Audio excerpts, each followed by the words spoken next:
అందరికీ నమస్కారం అండి. మీరు పార్ట్ 2 కూడా చూసే ఉంటారు. చదువుకొని నేను చేసిన తప్పులేంటో. సరే, ఇప్పుడు ఏం జరిగిందంటే ఇంటర్ అయితే జాయిన్ అయ్యా. నడుస్తుంది కాలేజు. కెమిస్ట్రీ వల్ల ఏడుస్తున్నా నాకు అర్థం కాక. మ్యాథ్స్ మాత్రం చాలా బాగా చేస్తున్నా. కానీ నాకు ఇక్కడ ఒక కళ్ళు చెమర్చే ఒక విషయం ఏం జరిగిందంటే సెక్షన్స్ ఉన్నాయి. A section, B section, C section. English మీడియంలోనే 3 సెక్షన్స్ ఉన్నాయి. మళ్ళీ తెలుగు మీడియం ఉంది. సో ఈ సెక్షన్స్ ఎట్లా చేశారంటే మెరిట్ ఉన్న వాళ్ళందరినీ ఏ సెక్షను, నార్మల్ వాళ్ళందరినీ బి సెక్షను, నాన్ లోకల్ వాళ్ళందరినీ సి సెక్షన్గా డివైడ్ చేశారు. అయితే నాకు ఫస్ట్ నుంచి కూడా స్టడీ అంటే ఇష్టం. నేను మెరిట్ దాంట్లోనే ఉండాలనేది అంటే నాకున్నది. నాకు అది తప్ప ఏం రాదు కదా. ఏ కల్చరల్ యాక్టివిటీస్లో హ్యాపీనెస్ రాదు, ఇటు పోతే గేమ్స్లో హ్యాపీనెస్ రాదు. చదివితే దాంట్లో మార్క్స్ వస్తే హ్యాపీగా ఉండేదాన్ని నేను. సో ఇంకా నన్ను తీసుకెళ్ళి బి సెక్షన్లో వేశారు. సెక్షన్స్ ఉంటాయి, సెక్షన్స్ చేశారు. బి సెక్షన్లో నన్ను వేశారు. నాకు బి సెక్షన్లో ఉండడం అస్సలు ఇష్టం లేదు. నేను ఏ సెక్షన్లోకే వెళ్ళాలి. నన్నేమో మరి మెరిట్ చూస్తే 50% నా మార్క్స్ ఉన్నాయి, 10th మార్క్స్. సో నన్ను తీసుకెళ్ళి బి సెక్షన్లో వేశారు. చాలా బాధపడేదాన్ని. నేను లేదు, ఏ సెక్షన్లో అయితే స్ట్రెంత్ తక్కువ ఉంటారు, కొంచెం ఎక్కువ ఇంట్రెస్ట్తో చెప్తారు. అందులో మళ్ళీ ఎంసెట్ కూడా చెప్తున్నారు ఏ సెక్షన్ వాళ్ళకి. నేను ఏ సెక్షన్లోకి వెళ్ళాలని కొంచెం ఆలోచన వచ్చేది. సో మధ్య మధ్యలో స్లిప్ టెస్ట్ లాంటివి పెడుతూ ఉండేవాళ్ళు. అంటే వీక్లీ టెస్ట్ అని, ఆ టెస్ట్ అని, ఈ టెస్ట్ అని అట్లా పెట్టి ఎవరైతే బాగా మెరిట్ వస్తారో ఈ టెస్ట్లలో వాళ్ళని ఏ సెక్షన్కి షిఫ్ట్ చేస్తా అని ఫిజిక్స్ భాస్కర్ సార్ ఉన్నారనమాట. ఆ సార్ అనేసరికి ఇంకా కొంచెం ఛాలెంజింగ్గా తీసుకొని మంచి మార్క్స్ తెచ్చుకొని ఏ సెక్షన్కి అయితే షిఫ్ట్ అయ్యా. అంత చేసిన కెమిస్ట్రీలో మాత్రం పూరే ఉన్నా. బట్ ఓకే, ఏ సెక్షన్లోకి షిఫ్ట్ అయ్యా. ఇంకా ఇయర్ ఎండింగ్ వస్తుంది, ఎగ్జామ్ ఫీజ్ డేట్ వచ్చింది. ఇంకా ఇక్కడ చూడండి 1400 నాకు బాగా గుర్తు. First year exam fee 1400. Practicals ఉన్నాయి ఫస్ట్ ఇయర్లో మాకు. అండ్ 1400 ఎగ్జామ్ ఫీజు కట్టాలి. బుక్స్ కొనేటప్పుడు సఫర్ అయ్యా. మెటీరియల్స్ కొనేటప్పుడు టెక్స్ట్ బుక్స్ కూడా కొనుక్కోవాలని చెప్పారు, కానీ డబ్బులు లేక నేను టెక్స్ట్ బుక్స్ అయితే కొనుక్కోలేదు. కెమిస్ట్రీ అండ్ ఫిజిక్స్కి కంపల్సరీ టెక్స్ట్ బుక్స్ ఉండాలని చెప్పారు. మ్యాథ్స్ అయితే కొనుక్కున్నా, కానీ అవి 2 టెక్స్ట్ బుక్స్ నేను కొనుక్కోకుండానే ఇయర్ అంతా కంప్లీట్ చేసుకున్నా. అండ్ బుక్స్ కొనుక్కోవడానికి మనీ లేవు. అంటే 1400 రూపాయలు ఎగ్జామ్ ఫీజు కట్టాలని చెప్పారు. మరి ఎగ్జామ్ ఫీజు ఎట్లా? మా మమ్మీ మేము చేసే మెడిసిన్ కవర్సో లేదా కిరాణా షాప్ మీద వచ్చేదో ఏదో జస్ట్ డైలీ నీడ్స్కి సరిపోయేంతే వస్తున్న అమౌంట్, కానీ లేవు 1400. ఇంకా exam fee date, last date వస్తుంది. ఏం చేయాలో మాకు అర్థం కావట్లేదు. నేను చనిపోయేంత వరకు ఈ విషయం నాకు ఎప్పటికీ గుర్తుంటుంది. ఏంటంటే గ్యాస్ సిలిండర్, మన ఇంట్లో వాడుకునే గ్యాస్ సిలిండర్ ఉంటుంది చూసిందా, అది తాకట్టు పెట్టి 2000 తీసుకొచ్చి మా మమ్మీ నాకు 1400 ఎగ్జామ్ ఫీజుకి ఇచ్చింది. మా మమ్మీకి 600 ఏదో అవసరాలు ఉంటే వాడేసుకుంది. ఇంకా అప్పుడు తాకట్టు పెట్టిన గ్యాస్ సిలిండరు 1 ఇయర్కో 1.5 ఇయర్కో విడిపించామనుకుంటాం మేము, నాకు తెలిసి. వడ్డీ వడ్డీ వడ్డీ పడి అయినా కూడా ఆ సిలిండర్ విడిపించుకున్నాం మేము. కానీ ఏడుపు వస్తుంది ఇది చెప్తుంటే మీకు. బట్ ఇది అంటే అన్ని పెయిన్స్లో కల్లా ఇది నేను ఎక్కువ అనుభవించిన అనమాట. మా డాడీ జాబ్ కాలదన్నుకొని మమ్మల్ని ఎటు కాకుండా ఇట్లా మధ్యలో వదిలేసిపోయి ప్రాపర్టీస్ ఇచ్చిండ్రు, చూపించిండ్రు, కానీ అవి అమ్ముకొని తినలేం కదా. సో చాలా అంటే చాలా, అంటే నాకు పెళ్ళైన తర్వాతకి నేను పిల్లల్ని కనొద్దు అని నేను బాగా ఫిక్స్ అయిన మూమెంటే. అంటే సిచ్యువేషన్స్ ఏంటి అంటే ఇట్లాంటివి గుర్తు చేసుకొని, అంటే మనం కానీ వాళ్ళని భూమి మీదకి తీసుకొచ్చి ఇట్లా ప్రతి విషయాన్ని వాళ్ళు సఫర్ అయ్యేటట్టుగా మనం చేయడం అవసరమా అని. అంటే అందరూ అట్లనే ఉంటారని కాదు. ఇంకా మా మమ్మీ అయితే ఇట్లా అమౌంట్ అంటే కట్టేసా ఎగ్జామ్ ఫీజు. నేనైతే ఒకటే ఫిక్స్ అయ్యా. అంటే నాకు తెలిసింది ఏంటి, నా పర్సంటేజ్ని, అంటే మా సార్ చెప్పిన విషయం ఏంటంటే ఇంటర్లో పర్సంటేజ్ అనేది ఎప్పుడు అప్ డౌన్వర్డ్, అంటే అప్పర్ టెండెన్సీ ఉండాలి, లెవెల్స్ పెరుగుతూ ఉండాలి, ఇంక్రీజ్ అవుతూ ఉండాలని చెప్పారు. సో నాది 50. నెక్స్ట్ నా టార్గెట్ ఏంటంటే ఇంటర్ కంప్లీట్ అయ్యేసరికి 75కి వెళ్ళిపోవాలి నేను. నా అంటే ఎందుకు ఇన్సల్ట్ అయ్యా నేను అంటే నాది లేకపోవడం వల్ల, సరైన పర్సంటేజ్ లేకపోవడం వల్ల ఇన్సల్ట్ అయ్యా. సో లేదు, ఇన్సల్ట్ కావడం పక్కన పెడితే మంచి పొజిషన్కి వెళ్ళాలి, మంచి జాబ్స్ రావాలి అంటే కెరియర్ గ్రోత్ చూస్తారు, అట్లనే మన అంటే స్టడీ గ్రోత్ చూస్తారు అని చెప్పేసి అన్నారు. సో ఇంకా నేనైతే ఫిక్స్ అయ్యి బాగానే ఎగ్జామ్స్ అయితే అటెంప్ట్ చేశా. నాకు ఇంకా గుర్తున్న విషయం ఏంటంటే ఫస్ట్ ఇయర్లో నేను సైకిల్ కొనుక్కున్నా ఎండింగ్లో. ఎండింగ్లో సైకిల్ కొనుక్కున్నా. అండ్ నెక్స్ట్ ఎగ్జామ్స్ టైం కల్లా కొనుక్కున్నా. సో ఎగ్జామ్స్ న్యూ జనరేషన్ కాలేజీలో పడింది నా సెంటర్. న్యూ వేవ్ అనుకుంటా, new wave some new generation, new wave college engineering some junior కాలేజ్లో పడింది, రోటరీ నగర్ సైడ్. సో వెళ్ళా, ఎగ్జామ్ రాసా. అన్ని ఎగ్జామ్స్ బాగానే రాస్తూ వస్తున్నా. కెమిస్ట్రీ ఎగ్జామ్ రోజు నిజంగా మీరు నమ్మరు, మన మయూరి సెంటర్ బ్రిడ్జ్ ఉంటుంది, ఆ బ్రిడ్జ్ అంటే నా కాలేజ్ నుంచి ఆ బ్రిడ్జ్ దాటేంత వరకు నేను అసలు ఎట్లా వెళ్తున్నానో నాకు ముందు వెహికల్స్ కూడా కనిపించట్లేదు. కళ్ళల్లో గిరగిరా గిరగిరా వాటర్ తిరుగుతూ ఉన్నాయి. ఇట్లా అంటే నేను వెళ్ళే దారిలో నాకు దారి మర్చి సంబంధం లేకుండా నేను ఏడ్చుకుంటూ వెళ్ళిన సందర్భాలు ఇంకా చాలా ఉన్నాయి నా జీవితంలో. సరే ఇదైతే ఒకటి గుర్తు పెట్టుకోండి. అంటే నెక్స్ట్ ఏం జరిగిందంటే ఆ కెమిస్ట్రీ ఎగ్జామ్, ఇంకా నేను ఫెయిల్ అయిపోతా, నేను ఇన్ని ఎగ్జామ్స్ బాగా రాసిన, ఇది ఫెయిల్ అయిపోతా, మా మమ్మీ ఏమో గ్యాస్ సిలిండర్ కుదోబెట్టి మరీ నాకు ఎగ్జామ్ ఫీజు కట్టింది, నేనేమో ఇట్లా రాసి వస్తున్నా, నా కెమిస్ట్రీ ఎంత చదివినా ఎక్కకపోయేది, బట్టి పడదామన్నా కూడా నాకు అసలు అది రాకపోయేది. సో ఇంకా వెళ్ళా. ఫైనల్గా రిజల్ట్ వచ్చింది. కెమిస్ట్రీ బార్డర్ మార్క్స్ 36 మార్క్స్తో పాస్ అయ్యాను నేను, 37 అరౌండ్ అంతే.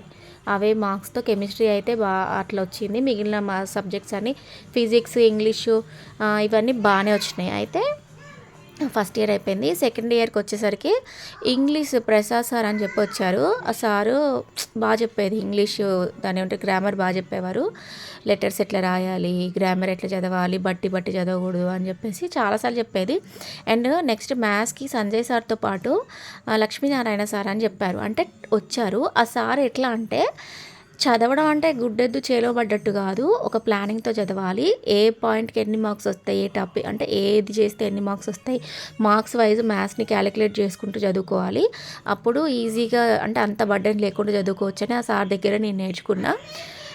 ఇంకా ఆ సార్ చెప్పిన టెక్నిక్స్ని యూజ్ చేసుకొని అయితే సెకండ్ ఇయర్ కూడా బాగానే మార్క్స్ సంపాదించుకున్నా.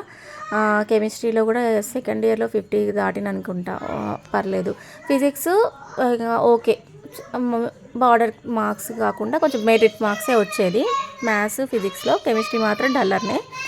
సో అట్లా అయిపోయింది. ఇంగ్లీష్ సార్ నాకు ఒకరోజు ఒక విషయం చెప్పిండు. ఒక క్లాస్లో ఏం చెప్పిండంటే 3 Idiots మూవీ ఎవరైతే చూడలేదో వాళ్ళు ఖచ్చితంగా చూడండి అని చెప్పిండ్రు. అయితే జోక్ ఏంటంటే మా ఇంట్లో టీవీ బ్లాక్ అండ్ వైట్ ఉండేది అనుకుంటా, ఉంది, కానీ అది పని చేయట్లేదు, కనెక్షన్ కూడా లేదు దానికి. సో ఇంకా టీవీ గురించి అయితే, ఆ మూవీ గురించి అయితే నేను అప్పుడు మర్చిపోయినా, కానీ ఏదో ఒక రోజు అయితే నేను చూస్తా అనే హోప్ అయితే నాకు ఉంది. 3 Idiots మూవీ చూడమని చెప్పారు. అదే కాకుండా ఒక విషయం బాగా చెప్పేవారు, అందరూ డిఫెన్స్ వైపు ఎందుకు ఆలోచించట్లేదు, ఎవరైనా ఇంట్రెస్ట్ ఉన్న వాళ్ళు డిఫెన్స్ వైపు వెళ్ళండి, ఇప్పటి నుంచే ప్రిపేర్ అవ్వండి డిఫెన్స్కి, ఇంటర్ కంప్లీట్ అయిన తర్వాత కోచింగ్ తీసుకోండి, తొందరగా జాబ్ వస్తుంది అని చెప్తే నాకు అసలు డిఫెన్స్ అంటే తెలీదు, ఎందుకు అంటే ఎట్లా వెళ్ళాలి, ఎవరు వెళ్ళాలి, డిఫెన్స్ ఏంటి అనేది నాకు ఏమాత్రం అవగాహన లేదు. ఇంకా నేను ఆ సార్ వెంటబడేదాన్ని, సార్ ఎట్లా సార్, నేను చదవాలనుకుంటున్నా సార్, నేను చేయాలనుకుంటున్నా, డిఫెన్స్లో జాయిన్ అవ్వాలనుకుంటున్నా, అసలు నాకు తెలియదు అసలు ఎందుకు. ఆ సార్ చెప్పిండ్రు కానీ నాకు పెద్దగా అవగాహన లేదు. అసలు డిఫెన్స్ అంటే ఏంటో కూడా మీనింగ్ తెలియదు నాకు, నిజంగా లిటరల్గా తెలీదు. తెలుగు మీడియం నుంచి ఇంగ్లీష్ మీడియం, స్కూల్కి రెగ్యులర్ లేదు, నాకు ఫ్రెండ్స్ లేరు, ఇంకేం తెలుస్తుంది నాకు తెలీదు. సో మాట్లాడేది అంటే క్లాస్లో ఉన్నంత వరకే ఏదో మాట్లాడేది, సబ్జెక్ట్స్ గురించి మాట్లాడుకునేది అంతే. డీప్గా ఒక ఫ్రెండ్, ఇక బెస్ట్ ఫ్రెండ్ అనేది నా జీవితంలో చాలా తక్కువ. బీ సెక్షన్లో ఉన్నప్పుడు స్పందన అని ఉండేది, కానీ నేను సెక్షన్ చేంజ్ అయిన తర్వాతకి ఇంకా ఫ్రెండ్షిప్ అనేది కొంచెం తగ్గుతూ వస్తుంది అనమాట, ఎంతైనా తగ్గిద్ది కదా. సేమ్ క్లాస్ అయితే ఇంకొంచెం ఎక్కువ ఉండేది. సో అట్లా ఇంకా నాకు ఫ్రెండ్స్ లేరు. ఎంత పక్కన పెడితే నాకు డిఫెన్స్ అంటే తెలియదు, కానీ సార్ ఏమో డిఫెన్స్లో జాయిన్ అయితే తొందరగా జాబ్ వస్తుందని అనేసరికి నాకు ఇంకా ఆశలు ఎక్కువైపోతున్నాయి. ఇంకా నా సెకండ్ ఇయర్ ఎగ్జామ్స్ కూడా అయిపోయినాయి. సెకండ్ ఇయర్ మామిళ్ళగూడెంలో ఒక కాలేజ్ ఉండేది, ఆ కాలేజ్లో పడింది. సాయిబాబా టెంపుల్ ఆపోజిట్లో ఉండేది. ఈ మీద వచ్చేది ఆ కాలేజ్ పేరేదో సమ్ ఐడియా లేదు. అయితే ఆ కాలేజ్లో సెంటర్ పడింది. ఎగ్జామ్ రాసా.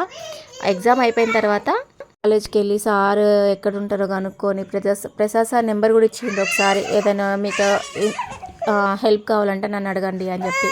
ఇంకా ప్రసాద్ సార్కి ఫోన్ చేసి సార్ మిమ్మల్ని కలవాలి మీతో మాట్లాడాలి అని చెప్పేసి సార్ని నయాబజార్ కాలేజ్లో సార్ ఇన్విజిలేషన్ చేస్తున్నా అని చెప్పారు. నేను నయాబజార్ కాలేజ్ కాల్వర్డ్లో ఉన్న కాలేజ్ దగ్గరికి వెళ్ళి బయట వెయిట్ చేసే సార్ వచ్చేవరకు. అయిపోయిన తర్వాతకి సార్ని మీట్ అయ్యి సార్ నేను ఇట్లా మీరు చెప్పారు కదా నేను డిఫెన్స్లో వెళ్ళాలంటే ఎట్లా వెళ్ళాలి ఏం చేయాలి నేను అని చెప్పేసి ఇంకా నేను సార్ని అడుగుతుంటే సార్ నా వైపు పైకి కిందకి చూసిండ్రు. అప్పుడు నాకు తెలీదు సార్ అసలు ఎందుకు చూస్తున్నారో తెలీదు. సరే నీ పేరేంటి అసలు మీదేంటి బ్యాక్గ్రౌండ్ ఏంటి అంటే ఇట్లా చెప్పా. అంటే సరే మీకు సొంత ఇల్లు ఉందా అన్నాడు. ఉంది అన్న. అసలు ఆ సార్ ఎందుకు అడిగిండో కూడా నాకు ఇప్పటివరకు తెలీదు.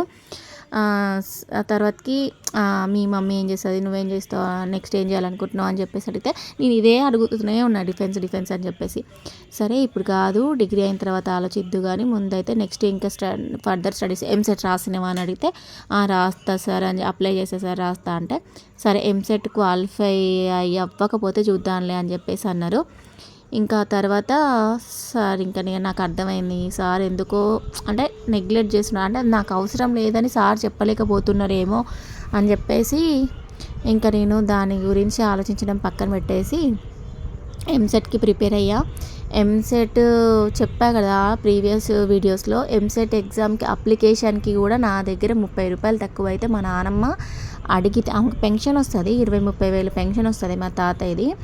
30 రూపీస్ తక్కువ పడ్డాయి. 530 రూపీసో 330 రూపీసో ఉండేది అప్పుడు సమ్ ఫీజు. ఆ 30 రూపీస్ తక్కువ పడితే అడిగితే కూడా నా దగ్గర 1 రూపాయి కూడా లేదని చెప్పింది. ఆ 30 రూపీస్ కోసం నాన్న తంటాలు పడి మెడిసిన్ కవర్స్ వేసి అప్పటికప్పుడు ఏదో అరేంజ్ చేసుకొని ఎంసెట్ ఎగ్జామ్ అప్లై చేసిన. కానీ నా బ్యాడ్ లక్ ఏంటంటే ఎంసెట్లో కూడా మ్యాథ్స్ వరకే నాకు వచ్చిన బిట్సే పెట్టిన. అసలు కెమిస్ట్రీ జోలికే పోలేదు నేను. ఇంకా ఎంసెట్ 39 మార్క్స్ అంటే పాస్ మార్క్స్ అప్పుడు 40 మార్క్స్ ఉన్నాయి బార్డర్ కరెక్ట్గా. 40 మార్క్స్ వస్తే క్వాలిఫై అవుతారు. కానీ నాకు నా డెస్టినీ అనుకుంటా అది మరి తెలీదు. దేవుడు నన్ను ఎటు తీసుకెళ్ళాలనుకున్నాడో తెలీదు, ఎందుకు తీసుకెళ్ళాలనుకుంటున్నాడో ఎవరికి తెలియదు కదా. సో 39 మార్క్స్ వచ్చినాయి. ఇంకా ఎంసెట్ పోయింది. ఎంసెట్ రిజల్ట్ వచ్చింది. ఎంసెట్ క్వాలిఫై కాలేదు. బీటెక్ ఆప్షన్ లేదు. ఇక నాకు బీటెక్ ఆప్షన్ లేదు. అయితే మా మమ్మీ ఏమో సరే ఏదో ఒకటి చేద్దాం ఇట్లనే ఇంకా ఇస్తరాకులు చేయడమో మెడిసిన్ కవర్స్ ఏదో ఒక పార్ట్ టైం చేసుకుంటున్నాయి ఈ పని ఆ పని చేసుకుంటున్నాయి ప్రైవేట్గా ఫీజు కట్టి చదివిస్తా బీటెక్ కూడా ఇంకా జాయిన్గా అంటే అప్పుడు నాకు ఎంతమంది నన్ను భయపెట్టారంటే ప్రైవేట్గా జాయిన్ అయితే అజీరాక్స్లకే అయిపోతాయి డబ్బులన్నీ 30-40 వేలు ఖర్చు అవుతుంది సంవత్సరానికి ఎక్కడి నుంచి తెచ్చి కడతారు మీరు అని చెప్పేసి ఇంకా చాలా ఒక్కొక్కరిగా ఒక్కొక్క రకంగా భయపెట్టడం అనమాట. ఇంకా మా అక్క వాళ్ళ హస్బెండ్ ఫార్మసీ చేస్తే వాళ్ళకి ఇట్లా సర్టిఫికెట్స్ ద్వారా మెడికల్ షాప్కి యూజ్ అవుతుందేమో అని చెప్పేసి ఫార్మసీ చేద్దామని చెప్పి అట్లా కూడా ట్రయల్ చేశా. కానీ ఇంకా ఏది చేద్దామన్నా ఫస్ట్ నా దగ్గర అయితే మనీ అయితే లేవు. నేను ఫిక్స్ అయిపోయినాయి, నాకు అర్థమైపోయింది. అండ్ ఆ టైంలో మా మమ్మీ పొదుపులు ఎత్తుకొని మరీ కిరాణా షాప్ పెట్టిందనమాట. నెక్స్ట్ డే గురువారం పొదుపు కట్టాలంటే డబ్బులు కావాలి, 300 చిల్లర కావాలి. లేవు, ఇంట్లో అంతా గందరగోళంగా ఉంది. ఇంట్లో తినడానికి ఫుడ్కి లేవు, ఏం లేవు. అయితే నాకు ఇంటర్లో ఒకసారి సార్ చెప్పిన మాట గుర్తుంది. ఏంటంటే ఎవరైతే మన కాలేజీలో ఇంటర్ చదివి వాళ్ళ డిగ్రీకి వెళ్తారో వాళ్ళకి మేమే మనీ ఇచ్చి అడ్మిషన్ కూడా ఇస్తాము. జాయిన్ అయిన వాళ్ళకి చెప్పండి, ఇంట్రెస్ట్ ఉన్న వాళ్ళు జాయిన్ కాండి కాలేజ్లో డిగ్రీ అంటే నాకు ఆ రోజు థాట్ వచ్చింది. ఇంకా కాలేజ్కి వెళ్ళి నేను మా మమ్మీ వెళ్ళి డిగ్రీ అడ్మిషన్ రాయించుకున్నాం. అంటే డబ్బులు ఇస్తారు కదా, ఇంక ఇటు ఛాన్స్ లేదు, ఏదో ఒకటి డిగ్రీ అయినా చదువుదాం అని చెప్పి డిగ్రీ చదివితే మళ్ళీ స్కాలర్షిప్ కూడా మన చేతికే ఇస్తారని చెప్పేసి ఇంకా అనేసరికి నాకు ఆ వర్డ్ గుర్తొచ్చింది. ఇంకా చేసేది ఏం లేదు, ఇంట్లో ప్రజెంట్ కనీసం రైస్ వండుకోవడానికి రైస్కి కూడా డబ్బులు లేవు. ఇక వెళ్ళినాం. ఎన్ని కష్టాలంటే జీవితం అంటే అబ్బో అంత ఆషామాషి కాదు ఎవడికి. సో వెళ్ళి కాలేజ్లో అడ్మిషన్ రాస్తే నాకు 500 ఇచ్చిండ్రు. అడ్మిషన్ రాసినందుకు 500, డిగ్రీలో జాయిన్ అయినందుకు 500 చేతికి ఇచ్చిండ్రు. అండ్ అదే కాలేజ్లో ఉన్న సర్టిఫికెట్స్ ఉంటాయి కాబట్టి టీసీ అవన్నీ ఇటు ట్రాన్స్ఫర్ పెట్టిండ్రు. నేను పెండింగ్ ఉన్నా, ఫీజు కాలేజ్ ఫీజు కొంచెం పెండింగ్ ఉంటే అది కూడా క్యాన్సిల్ చేసిండ్రు. అయిపోయింది. ఇంకా డిగ్రీలో జాయిన్ అయినా. డిగ్రీ మాకు హాఫ్ డే, ఒక పూట 2 వరకే కాలేజు. మార్నింగ్ కాలేజ్కి వెళ్ళేదాన్ని. ఇంకా ఆఫ్టర్నూన్ ఇంటికి వచ్చి లంచ్ చేసి కొంచెం సేపు రెస్ట్ తీసుకొని ఈవినింగ్ ట్యూషన్స్ స్టార్ట్ చేశాను. నేను డిగ్రీ ఫస్ట్ ఇయర్కి వచ్చాక ట్యూషన్స్ పెట్టుకున్నా. ఇంకా అవి నాకు కొంచెం కొంచెం అమౌంట్ అనేవి ఫస్ట్ ఇయర్లో మధ్య మధ్యలో మ్యాచెస్ వస్తున్నాయి. ఇది దీనికి రిలేటెడ్ టాపిక్ కాదు కాబట్టి దాన్ని పక్కన పెడతా. సో నేను చదువుకొని చేసిన తప్పు గురించి చెప్తా. ఫస్ట్ ఇయర్ బాగానే ఉంది. సెకండ్ ఇయర్ కొంచెం పోలీస్ స్టేషన్లో చుట్టూ తిరగాల్సి వచ్చింది. ఎందుకంటే ఫ్యామిలీ కేసెస్ అనమాట, civil cases, civil matter issues, వదిన ఆడబిడ్డలు అంటే మా మేనత్తలు మా మీద గొడవలు, మా ఆస్తుల కోసం, వీటితో కొంచెం డిస్టర్బ్ అయ్యేదాన్ని. అయినా కూడా ఓకే బాగానే కవర్ చేసా. మర్చిపోయా, ఇంటర్ 77%తో పాస్ అయ్యా, అయిపోయింది. డిగ్రీ స్టాట్స్ సబ్జెక్ట్ తీసుకున్నా. అది ఎంత అంటే ఫస్ట్ ఎలక్ట్రానిక్స్లో జాయిన్ అయ్యా. నేను ఏది చేసినా కొంచెం కొత్తగా ఉన్నదే చేయాలి, అంటే ఎక్కువ మా డాడీకి మెకానిక్ ఫీల్డ్ ఇష్టం కాబట్టి నేను కూడా నాకు ఎలక్ట్రిక్ ఫీల్డ్ అంటే కొంచెం ఇంట్రెస్ట్ ఉండేది. సో డిగ్రీ ఫస్ట్ ఇయర్లో ఎలక్ట్రానిక్స్ తీసుకున్నా. బట్ నాకు అసలు ఆ సార్ చెప్పేది ఒక్క ముక్క కూడా అర్థం కాకపోయేది. చిన్నగా అంటే మ్యాథ్స్కి రిలేటెడ్ ఏముంటుందని అడిగి తెలుసుకుంటే మా ఫ్రెండ్ దీప్తి చెప్పింది ఏంటంటే స్టాట్స్ బాగుంది అండ్ స్కోరింగ్ సబ్జెక్ట్ కూడా స్టాట్స్, బైకి బై ఛాన్స్ ఉంటుంది మార్క్స్ రావడానికి అనేసరికి ఇంకా స్టాట్స్లోకి వెళ్ళిపోయా. ఫస్ట్ ఇయర్ అయిపోయింది. సెకండ్ ఇయర్ స్టేషన్ చుట్టూ తిరగడం, పోలీస్ స్టేషన్స్కి వెళ్ళి రావడం, ఇంకా ఇదే గొడవలలో సెకండ్ ఇయర్ అయిపోయింది. ఫైనల్ ఇయర్ ఇంకా చాలా పెద్ద ప్రాబ్లమ్స్లో ఇరుక్కుపోయినాం మేము. అవి ఓకే, ఫైనాన్షియల్ ప్రాబ్లమ్స్ నుంచి అంటే చిన్నగా నేను బయటపడుతున్నా. ఏంటి డిగ్రీ అంటే ట్యూషన్స్ చెప్పుకుంటూ ఇంకా 30 మెంబర్స్ స్టూడెంట్స్ ఉండేవాళ్ళు. చిన్నపిల్లలు ఒక బ్యాచ్, పెద్దవాళ్ళని ఒక బ్యాచ్, మార్నింగ్ ఈవినింగ్ ట్యూషన్స్ పెట్టుకుంటూ డిగ్రీ ఫైనల్ ఇయర్ మంచిగా ఎర్నింగ్, అటు ఖర్చు లేదు, జస్ట్ ఎగ్జామ్ ఫీజు మాత్రమే కట్టుకోవాలి. కాలేజ్ ఫీజు అయితే లేదు. మళ్ళీ అది కాక నాకు స్కాలర్షిప్ పడేది. ఇంటర్లో నేను తీసుకున్న అకౌంట్ కంటిన్యూషన్గా డిగ్రీలో కూడా అదే స్కాలర్షిప్ అకౌంట్ మెయింటైన్ చేసుకుంటూ స్కాలర్షిప్ని దాచిపెట్టుకొని ఆ డబ్బులు, ట్యూషన్ డబ్బులుతో బట్టలు, ఇట్లా చిన్న చిన్నగా కొంచెం కొంచెం మళ్ళీ అంటే మేము మా డాడీ ఉన్నప్పుడు ఎట్లయితే కొంచెం మంచిగా మెయింటైన్ చేస్తూ వచ్చినామో ఇంకా డిగ్రీకి వచ్చేసరికి అంటే ఫస్ట్ ఇంటర్లో కూడా చింత చచ్చిన పులుపు జావదన్నట్టుగా బయటికి మాత్రం హుందాగే కనిపించేదాన్ని. కానీ కొంచెం ఫైనాన్షియల్గా వీకే మా పొజిషన్ అయితే. అందరిలాగా అయితే లేము, అందరిలాగా అన్నీ అయితే మాకు లేవు. టీవీ లేదు ఇంట్లో, మెయిన్ అసలు టీవీయే లేదు. ఫ్యాన్ రిపేర్ అయితే చేయించుకోవడానికి నెలల టైం పట్టేది. ఇంకా ఇంటర్ సెకండ్ ఇయర్లో అయితే 1 ఇయర్ మొత్తం గ్యాసే లేదు అసలు ఇంట్లో. కట్టెలు తీసుకొచ్చి కట్టెల పొయ్యి మీద వంటలు చేసుకొని వాళ్ళం. అట్లా మా డేస్ గడుస్తున్న కొద్దీ డిగ్రీకి వచ్చా కొంచెం కోలుకుంటున్నా. అనే టైంలో చెప్పా కదా, degree second year final year ఈ పోలీస్ స్టేషన్ల చుట్టూ తిరిగి కోర్టు చుట్టూ తిరిగి నాకు పోలీస్ అనే వ్యక్తిని చూస్తే పరమ అసహ్యం పుట్టేదనమాట. ఎందుకంటే వాళ్ళు వన్ సైడే వాదనలు వినడం, ఇట్లా నా జీవితం జరుగుతుంది. సో ఫైనల్గా డిగ్రీ అయితే అయిపోయింది. డిగ్రీ ఫైనల్ ఇయర్లో ఉన్నప్పుడు మర్చిపోయా, నా స్టడీ ఎక్కడ మలుపు తిరిగిందంటే డిగ్రీ ఫైనల్ ఇయర్లో ఉన్నప్పుడే నేను అన్ని జాబ్స్ అప్పుడు నోటిఫికేషన్స్ పడుతున్నాయి, అందరు అప్లై చేస్తుంటే అప్పుడు నేను తెలుసుకొని విఆర్ఓ విఆర్ఓ నోటిఫికేషన్ పడింది. నెక్స్ట్ ఇంకా పంచాయతీ సెక్రటరీ, నెక్స్ట్ అప్పుడు ఇంకేదో అప్లై చేసా. మొత్తం 4 పోస్టులకు అప్లై చేసా. నెక్స్ట్ కేయూ ఎంట్రన్స్కి అప్లై చేసా, ఐసెట్కి కూడా అప్లై చేసా. ఇట్లా నా స్కాలర్షిప్ అమౌంట్ తోటి అన్ని అప్లికేషన్స్, ఆర్ఆర్బీ అప్లై చేసేదాన్ని.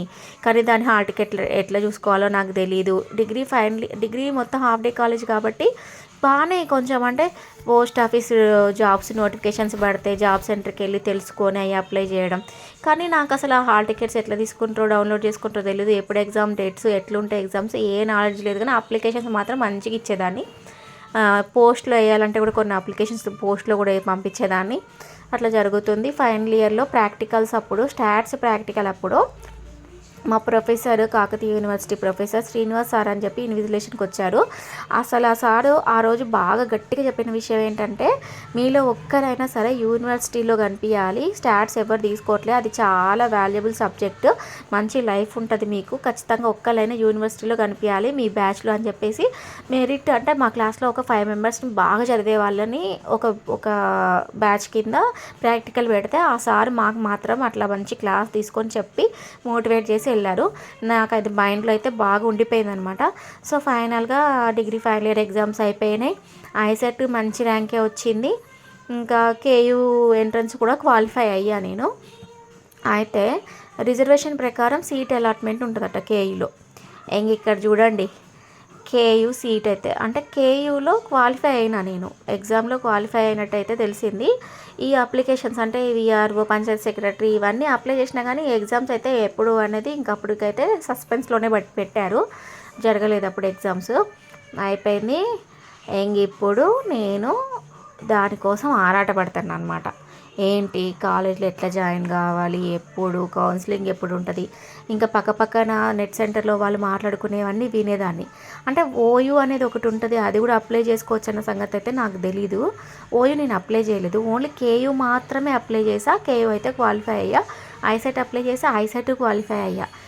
ఇక్కడ నా లైఫ్ 2 దారులు ఉన్నాయి. ఒకటి ఎంబీఏ చేయడం, ఐసెట్ క్వాలిఫై అయ్యా కాబట్టి. 2 ఆ సార్ చెప్పిన వర్డ్స్ మైండ్లో ఉన్నాయి కాబట్టి యూనివర్సిటీలో సీట్ వస్తే ఖచ్చితంగా మంచి లైఫ్ ఉంటుంది అన్నారు కాబట్టి ఇటు వెళ్ళాలా అటు వెళ్ళాలా ఆలోచించుకుంటున్నా. ఎంబీఏలో జాయిన్ అవుదాము అని అనుకున్నా ఫస్ట్. కానీ నాకు ఆ సార్ చెప్పిన వర్డ్స్ బాగా పదే గుర్తొస్తున్నాయి. ఇంకా నేను ఏం చేశా అంటే కౌన్సిలింగ్కి అయితే వెళ్దామనేసి వెళ్ళా. ఫస్ట్ కౌన్సిలింగ్కి వెళ్ళిన రోజు నాకు అసలు నేను ఒక్కదాన్నే, నాకు ఎవ్వరు సపోర్ట్ లేదు, అంటే ఎవరు లేరు. స్కాలర్షిప్ డబ్బులు కొన్ని ఉంటే 2,000 ఎంతో అమౌంట్ డ్రా చేసుకున్న ఏటీఎం నుంచి బ్యాగ్లో పెట్టుకున్నా. ట్రైన్కి వెళ్తారు. ఎగ్జామ్ రాయడానికి వెళ్ళినప్పుడు ఒక అవగాహన అయితే ఉంది నాకు. ఎగ్జామ్ సెంటర్ కూడా ఆర్ట్స్ అండ్ సైన్స్ కాలేజ్ హన్మకొండలో పడింది. సో నాకు కొంచెం గుర్తుంది. ట్రైన్ ఎక్కి అక్కడ దిగాలి, అక్కడి నుంచి యూనివర్సిటీకి వెళ్ళాలి. అందరు టికెట్స్ తీసుకుంటే అందరితో పాటు, అంటే ఎవరితో మాట్లాడకపోయేదాన్ని, నేను అస్సలు మాట్లాడకపోయేదాన్ని, షేర్ చేసుకోకపోయేదాన్ని. సో అక్కడ దిగా, టికెట్ తీసుకున్నా, మళ్ళీ లోకల్ బస్ ఎక్కా, అక్కడ యూనివర్సిటీ ముందు దిగా, అందరు వెళ్తుంటే అందరితో పాటు వెళ్ళా. కౌన్సిలింగ్ ఎక్కడ జరుగుతుందో అక్కడికి ఇంకా నా సర్టిఫికేట్స్ అన్నీ తీసుకొని వెళ్ళా. ఇంకా డిగ్రీ లాగే ఫ్రీ సీట్ అంటే యూనివర్సిటీలో కూడా మంచిగా ఫ్రీగానే ఏం కట్టే డబ్బులు ఉండవేమో అనుకున్నా. ఎందుకైనా మంచిదని చెప్పేసి జాగ్రత్తగా అయితే డబ్బులు కొన్ని సేఫ్గా అయితే తీసుకెళ్ళా. కౌన్సిలింగ్కి వెళ్ళిన రోజు జరిగిన సంఘటనలు నా మనసులో ఎన్ని రకాల భావాలను సృష్టించినాయి అంటే చాలా పెయిన్ అనుభవించా ఆ రోజు. నేను చాలా డెసిషన్స్ కూడా తీసుకోవాల్సి వచ్చింది. కౌన్సిలింగ్కి వెళ్ళిన మొదటి రోజు ఎవరు తోడు లేరు, నాకు ఎట్లా వెళ్ళాలో తెలీదు, ఏంటో తెలీదు, ప్రాసెస్ తెలీదు. జస్ట్ చూస్తున్నా, అబ్జర్వ్ చేస్తున్నా, పక్కన వాళ్ళు మాట్లాడుకునేవి వింటున్నా. స్టేషన్ దగ్గర నుంచి వాళ్ళని, అంటే వాళ్ళు ఫాలో అవుతున్నట్టు, వాళ్ళు ఏం మాట్లాడుకుంటున్నారో వినుకుంటూనే నాకు నేను తెలుసుకొని వెళ్తున్నా. కౌన్సిలింగ్కి అయితే వెళ్ళా. ఫస్ట్ కౌన్సిలింగ్లో అయితే సీట్ రాలేదు.